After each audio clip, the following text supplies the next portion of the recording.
Well, hello and welcome to session 15 of the 5-Minute Bible Guides. In session 14, we talked briefly about some of the main themes of the Bible.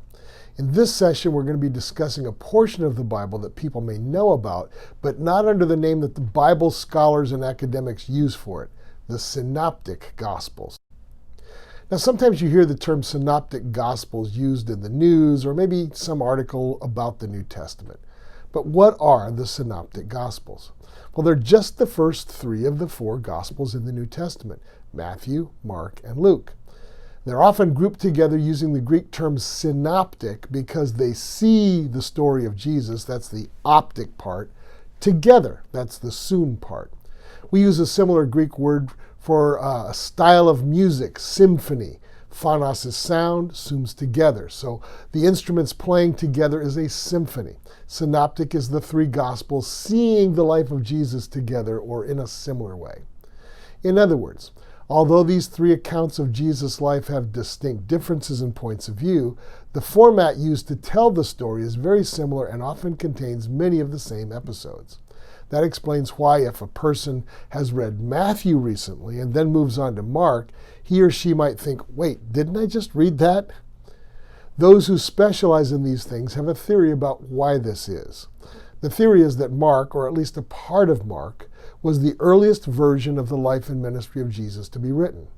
Later, Matthew and Luke wanted to write accounts of Jesus' life for particular groups of people. But why reinvent the wheel? So as the theory goes, they just used Mark's format and added the emphases and special touches they needed for reaching their particular audiences. For instance, Matthew's extensive use of quotes from the Hebrew Scriptures are clearly designed to impact his fellow Jews. Matthew was trying to convince his fellow Jews that Jesus is their Messiah, hence the quotes from the Old Testament pointing to Jesus. There are far more quotes from the Hebrew Scriptures in Matthew than in any of the other Gospels.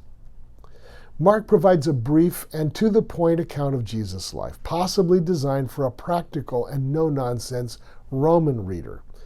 Mark may have had a Roman audience in mind because he may have written his Gospel when he was in Rome, where he spent some years working alongside the Apostle Peter. Whereas Greeks could discuss the ins and outs of philosophy all day long, in many ways, Romans were known for getting to the point right away and not wasting time with impractical discussions. Hence, Mark is by far the shortest of the three Synoptic Gospels. Now, Luke seems to be written in a style that appealed to educated people from the Hellenized or Greek culture portion of the Greco-Roman world.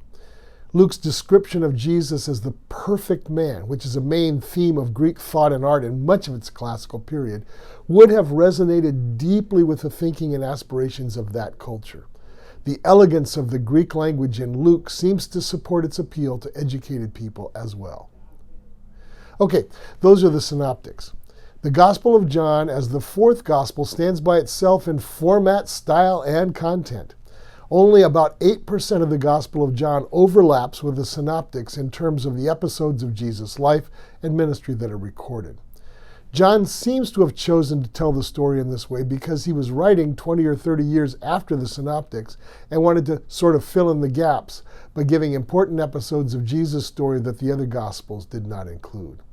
So an easy way that I use to understand the Synoptic Gospels is to keep in mind that Matthew was written as good news for Jews, Mark was originally written as good news for Romans, and Luke was written as good news for an educated Greek audience. Of course, there are other ways to look at these three accounts, but that will give you at least a quick way to understand the Synoptic Gospels. In the next session, we'll be taking a look at another chunk of the Bible, this time in the very first part of the Old Testament, the Torah. Until then, this is Dr. Michael Bogart for the 5-Minute Guides to the Bible.